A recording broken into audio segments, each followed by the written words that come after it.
Histórias de Cego! Sejam mais bem-vindos a mais um vídeo no nosso canal. Hoje, o mundo na ponta dos dedos! Hoje o mundo na ponta dos dedos viaja com vocês para o leste europeu. Um país que não é dos mais conhecidos em termos turísticos, mas é um país fascinante e do qual nós vamos falar hoje um pouquinho sobre a história desse país, a partir deste monumento aqui. Olha que bonito, essa beleza, a bandeira já entrega, né? Esta é a bandeira da Romênia e nós vamos hoje para Bucareste, capital da Romênia, desde os anos 1600. Este monumento é a Casa Poporului. Casa Poporului atualmente é sede do Parlamento e do Senado romenos. É um monumento que historicamente não é antigo. A Europa é um continente que a gente está acostumado a ver igrejas, castelos do século XII, XIII, nada. A Casa Poporului tem, na verdade, pouco mais de 30 anos, é mais nova que eu, de construção. Mas ela conta uma história importante da Romênia, que é a história do final do período comunista, que é a história que nós vamos contar hoje para vocês a partir deste monumento. A Romênia passou a fazer parte do bloco comunista a partir do final da Segunda Guerra Mundial, dos países de esfera da antiga União Soviética. Em 1965 assumiu o Nicolae Ceausescu, que ficou bastante conhecido a nível mundial, porque ele tinha uma forma bem singular de ditadura do país, né? Ele adotou o culto à personalidade, ele e a esposa dele, Helena Ceausescu, eram onipresentes no país, né? Basta dizer que nas escolas, em todos os lugares, tinham fotos dos ditadores, era chamado conductor, né? O líder, o condutor, e todo mundo tratava e respeitava também, temia muito o casal Ceausescu. O Nicolae Ceausescu ele foi muito esperto, porque ao mesmo tempo que ele fazia parte do bloco soviético, ele não se alinhava necessariamente com tudo que a União Soviética ditava. Tanto que ele foi um dos que condenou a invasão soviética na Tchecoslováquia em 1968, por ocasião da Primavera de Praga, né? Que é quando os tchecos fizeram manifestações pedindo mais liberdade, e a União Soviética respondeu com tanques de guerra. O Nicolae Ceausescu ele também mandou a delegação romena competir nos Jogos Olímpicos de 1984, que foi realizado em Los Angeles. O que tem isso? Todo mundo vai a todos os jogos. Só que em 1980 nós tivemos os Jogos de Moscou, os Estados Unidos e o bloco dos países alinhados aos Estados Unidos não participou. Em 84, nos Jogos de Los Angeles, a União Soviética e os países alinhados à União Soviética não participaram. Mas Nicolae Ceausescu não quis nem saber, mandou a delegação romena participar e a Romênia conseguiu um total de 53 medalhas nessa que foi considerada a maior participação do país. A Romênia que ficou muito famosa pela Nadia Comaneci, né, que em 1976, nos Jogos de Toronto, tirou a primeira nota 10 da ginástica. Os países comunistas, inclusive, eles tinham no esporte uma força propagandística muito forte. E Nicolae Ceausescu entendeu isso.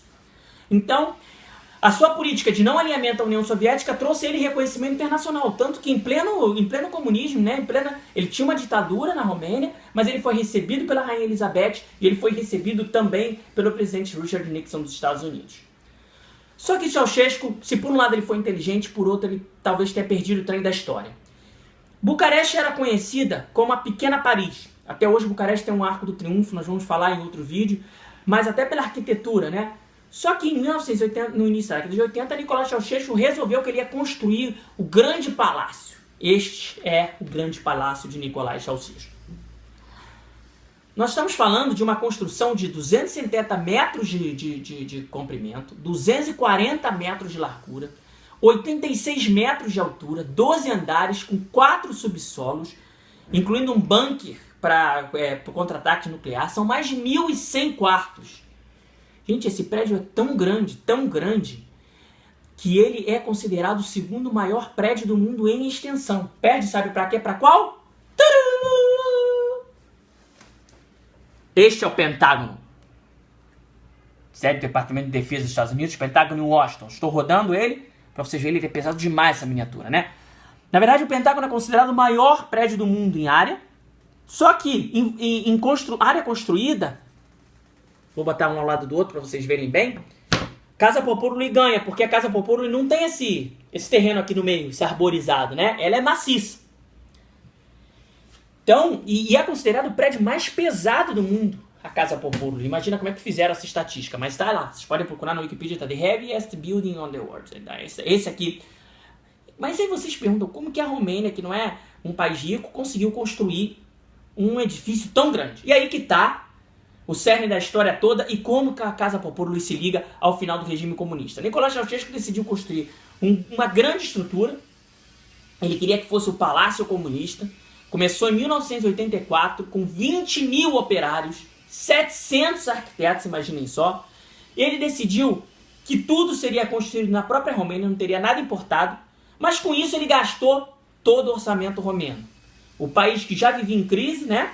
Em 1980, a década de 80, vamos lembrar a década que é a década do fim do comunismo, que é a década que os países comunistas passam por uma crise econômica grande, incluindo a União Soviética, né? Então a Romênia, no meio dessa crise, embarcou na construção megalomaníaca de Nicolae Ceausescu.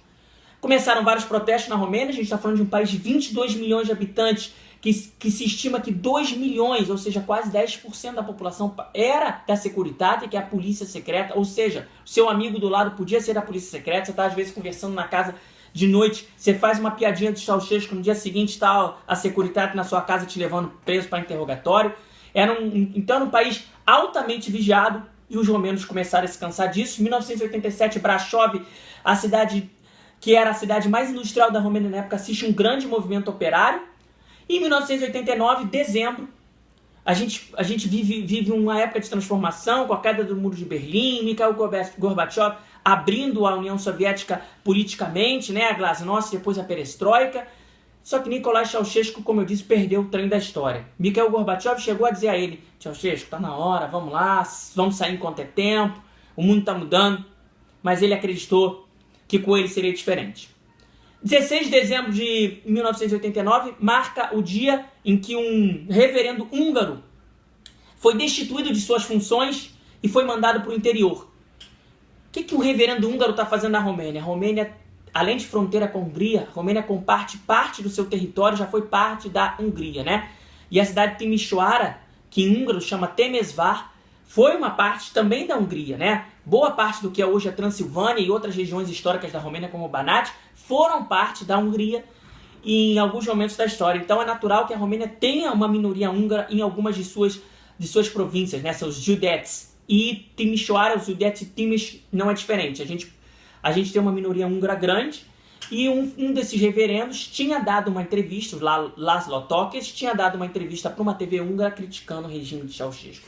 Como o cara critica o regime de Ceausescu e continua impune? Então, não continuou.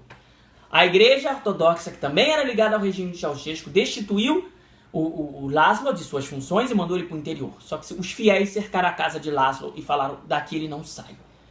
Uma coisa simples, que podia ser resolvida no mesmo momento, acabou gerando protesto. Na medida em que a polícia foi chamada, mais e mais gente se acumulou, e o que era o protesto contra o deslocamento de um reverendo acabou se tornando um protesto contra o regime romeno. O que Ceausescu fez de forma super inteligente? Mandou o exército para cima do povo. Mais de 1.000 mortos em Timișoara.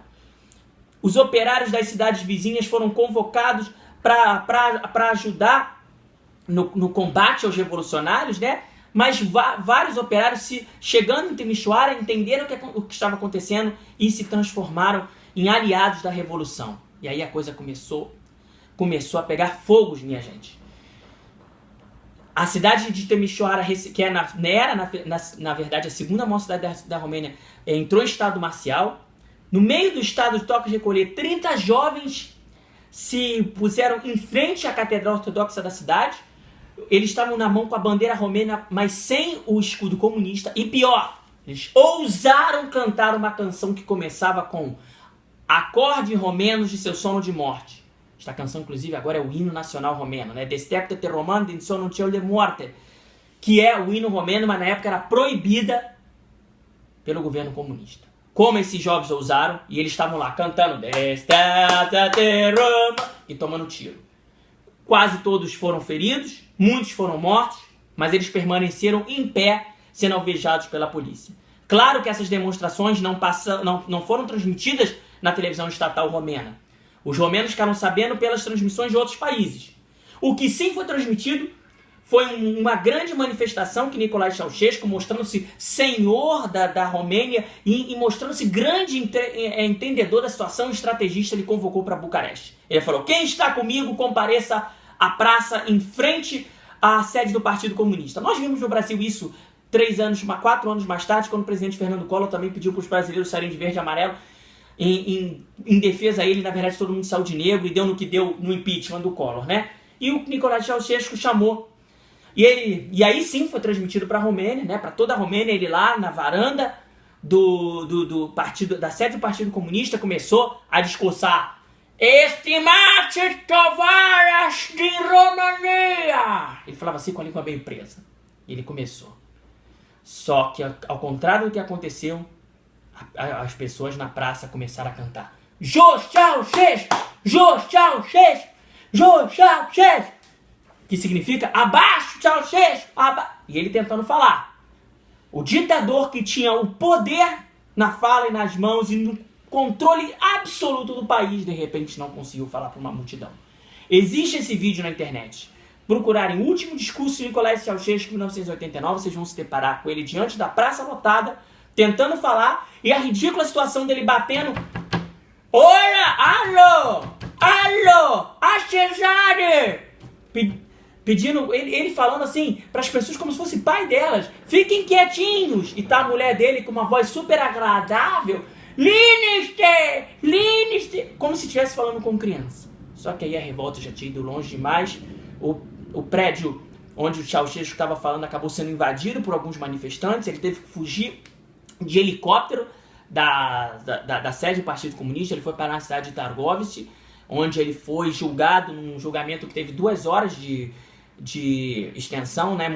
Muita gente critica até hoje a forma como aconteceu, e ele e a esposa, a Helena, foram fuzilados sumariamente no dia de Natal de 1989, pondo fim ao comunismo na Romênia e a um período bastante árduo de privações, né? E a Romênia ainda continua como um dos países mais pobres da União Europeia, muito graças à herança comunista e também às péssimas administrações que o país esteve depois do período comunista. E a Casa Popolui faz parte dessa história, claro, porque muito do dinheiro que poderia ser investido em outras áreas foi gasto nela. Nós temos uma aranha de cristal de 2,5 toneladas na sala, que é chamada Sala dos Direitos Humanos.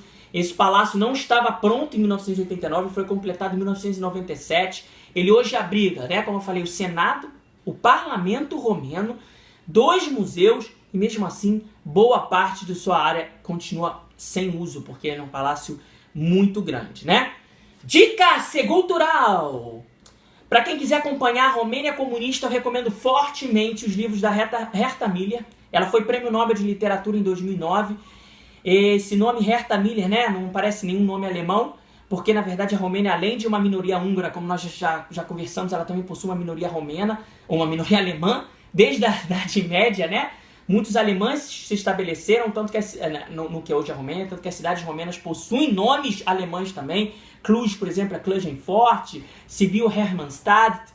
E a Herta Miller era dessa minoria alemã, justamente do Judete de Timiș, onde é Timișoara, numa pequena aldeia. Ela acabou indo para a Alemanha, né, no final do período comunista. Ela escreve em alemão, mas ela foi nascida na Romênia, ela viveu até seus 20, 30 anos na Romênia, foi muitas vezes presa pela Securitate por se negar a colaborar, e os seus livros retratam muito o cotidiano da Romênia na década de 80, vale muito a pena ler. São livros fortes, né, com uma escrita bastante rebuscada. A Raposa e o Caçador, a Raposa já era o Caçador, por exemplo, é um livro que conta muito desse final da era do Nicolae Ceausescu. E é isso, gente. Falamos hoje da Casa Popolui, da Romênia, e agora pedimos a vocês. Gostaram? Então CC, lembre-se sempre do CC. Curta e compartilhe e se inscreva. Mande suas sugestões, comentários, críticas, chuta isso uma baboseira, achou legal? Manda que a gente quer saber e mande suas sugestões para os próximos vídeos do História de Cego. Valeu! Beijo a todos, até a próxima!